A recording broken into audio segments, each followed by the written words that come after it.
안녕하십니까, 김가부입니다. 요즘 정말 많은 소문과 소식들을 접하고 계실 겁니다. 관심이 없어서 잘 몰랐던 분들도 별 생각 없이 들어보시면 나쁜 내용은 아닐 거라 생각합니다. 복잡하게 말하는 거 싫어하기도 하고 복잡하게 말할 줄도 모르니까 최대한 간단하고 빠르게 얘기해 보도록 하겠습니다. 그야말로 22년이 되기 전까지만 해도 국내 자동차 시장의 상황은 리스와 장기 렌트가 폭발적으로 성장해 왔습니다. 어디서 어설프게 주워 듣고 리스 장기 렌트는 사업자만 하는 거다, 캐피탈이 끼어있기 때문에 절대 하면 안 된다, 헛소리들이 판을 치고 있었지만서도 자동차 금융시장의 성장은 정말 폭발적으로 성장해 왔습니다. 캐피탈이라고 하면 다들 떠올리시는 이미지 자체가 은행에서 대출이 안 되면 어쩔 수 없이 사용하는 금융상품이라는 인식이 강했기 때문에 무의식적으로 좀 꺼려졌죠. 마치 사채 같은 것처럼. 근데 러시안 캐시 이런 거는 오히려 뭐 광고 효과로 더 친근하고 거부감이 더 없다 하더라고요. 그리고 캐피탈과 대부업 사이에 있는 그 카드사들도 금융상품을 가지고 있죠. 하지만 자동차 금융상품 중에서도 리스와 장기 렌트는 국내의 많은 금융그룹 안에서도 은행이 아닌 캐피탈과 카드사에서 자동차 금융 사업을 하고 있습니다.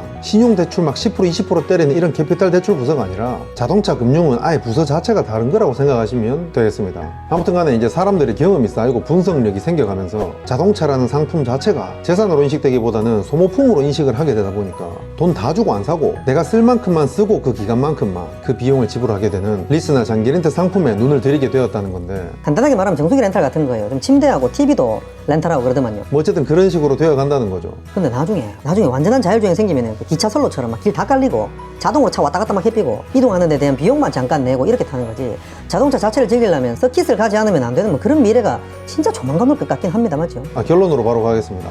지금 이 시장이 박살나고 있습니다. 국내에서 대형 에이전시라고 하면 우리 업계에서는 이름만 들어도 알만한 그런 회사들이 휘청거리고 있습니다. 휘청거리고 있어요. 저는 괜찮냐고요? 뭐 이것만 하는 게 아니니까 타격이 없다고 하면 거짓말이죠. 근데 뭐 우리 아들 하도 열심히 하니까 그렇게 크게 문제는 안 되고 원래 하는 일도 김 실장이 다 이렇게 잘 관리하고 있으니까 뭐 자 이렇게 유튜브는 하고 놀고 있는 거 아니겠습니까? 결론 간다 해놓고 딴소리해서 죄송합니다. 이 대본이 없다 보니까 이해 부탁드립니다. 저 혼자 그냥 막 떠드는 거거든요. 최대한 편집할 때 개소리는 자르도록 하겠습니다. 자, 왜 박살 났느냐? 복잡한 인과관계까지 우리가 알아서 뭐 하겠습니까? 그런 정확한 내용까지 알아봤자 우리 개인이 컨트롤되는 부분들이 아니기 때문에 신경도 쓰지 말고 스트레스도 받지 말자, 저는 항상 그렇게 얘기하죠. 내용은 이렇습니다. 혹자는 5월부터라고 하는데 제가 볼 때는 올해 2월부터 조짐이 있었고 3월부터 확실하게 상승하기 시작했는데 뭐가요?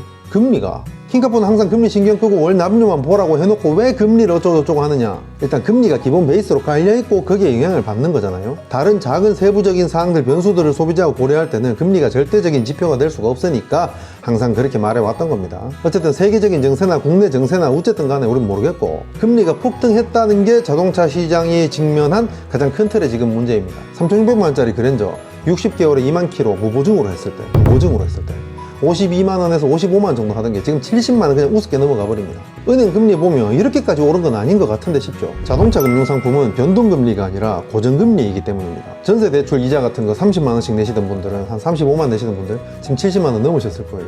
변동금리이기 때문에 그런 겁니다. 변동금리를 적용한다고 하는 금융상품들은 그냥 현재 금리를 그대로 박아버리면 돼요. 변하는 거에 따라서 이자를 내면 되니까. 근데 고정금리로 바뀌는 것들은 미래에 변할, 미래에 상승할 금리까지도 다 계산해서 금리를 정한단 말이에요.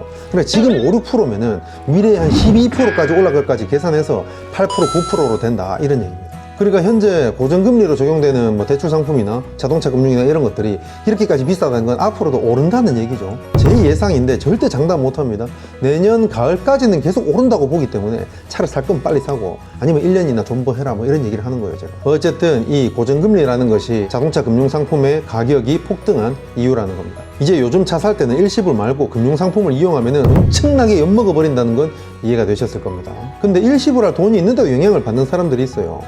장기렌트에 이미 맛을 들여버렸기 때문에 일시불할 돈이 있어도 그게 더 아깝다, 이렇게 된다는 거죠. 근데 반대로 행운을 받은 사람들도 있어요. 4, 5년 전에 계약을 해서 올해 한 여름쯤에, 봄, 여름쯤에 만기가 되신 분들, 갑자기 중고차 가격들도 엄청나게 올랐으니까 만기된 거를 인수해서 그냥 되팔아버렸죠.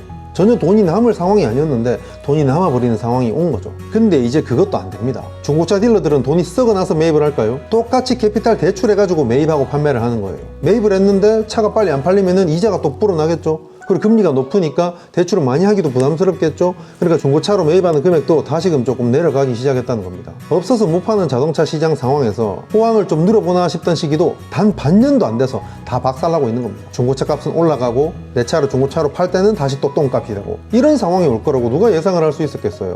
뭐 스트레스 따면서 할배가 와도 몰라요. 제가 항상 강조하는 게 뭡니까?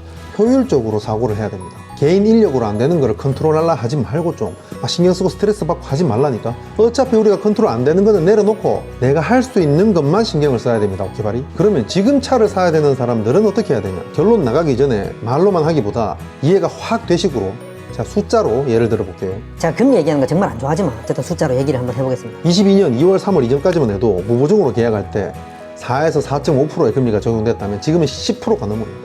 어마어마하게 올랐다, 맞죠? 근데 보증금 40% 이상 넣고 했던 사람들은 뭐 2에서 3.5%요 사이였으면 지금은 뭐 3에서 4.5% 요렇게 나온단 말이에요. 상대적으로 그 오르는 폭이 적단 말이에요. 그러니까 무보증으로 초기 자금 하나도 없이 계약하는 사람들은 현재 상황의 폭탄을 다 떠맞고 출고를 해야 되는데, 보증금이 그나마 빵빵한 사람들은 폭등한 피해를 거의 뭐 안 받는다는 거죠. 무보증으로 자동차 금융을 사용하는 거는 정말 월납입료 체감이 어마어마하게 높을 겁니다. 결론은 원래 내가 보증금 만땅할 수 있는 시드머니가 있으신 분들은 지금 차가 필요하면 그냥 하시면 됩니다. 근데 보증금 30%, 최소 30%, 그 이상 밀어넣기 빡세다? 그러면 내년 가을까지 존버해야 됩니다. 그리고 수수료 너무 많이 매기는 담당자를 잘 피해서 계약을 하시면 됩니다. 오늘 준비한 내용은 여기까지고요. 요새 영상 업로드를 계속 준비 중인데 저 혼자 하는 취미 유튜브다 보니까 많이 더딥니다, 업로드가. 그래도 구독 취소는 좀 참을 수 있으면 참아줍시다. 근데 촬영하다가 생각났는데 S클래스가 지금 자사 파이낸스가 S클래스를 좀 싸게 해주고 있거든. 그래서 제가 항상 자사 파이낸스 피하라 하잖아요, 비싸서. 근데 타사들이 워낙 상승세가 높으니까 자사가 지금 더 싸거나 뭐 비슷하단 말이야. 그러면 자사를 해야 되는 메리트가 있지. 그 타사 중에 같은 경우에는 1등 하는 데가 절대 아니었거든, 거의 모든 차종이. 근데 모든 차종이 11월 달에 다 1등이었어요. 딴 데가 너무 빨리 올라버리니까. 근데 이 X가 저들도 올려야 되겠는지 11월 한 달 안에만 5번 인상을 했어요. 좀 젖됐다. S클래스는 자사 파이낸스 가면 되고, BMW는 X5, X6 같은 거, 그런 거 자사에서 운용 리스를 할 때 어떤 특별 장가, 이자율 지원 이런 게 좀 추가로 되는 게 있어요. 그래서 타사보다 많이 싸게 11월 달에 엄청 많이 나갔다.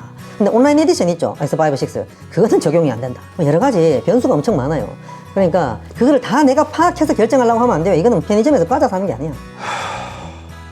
감사합니다.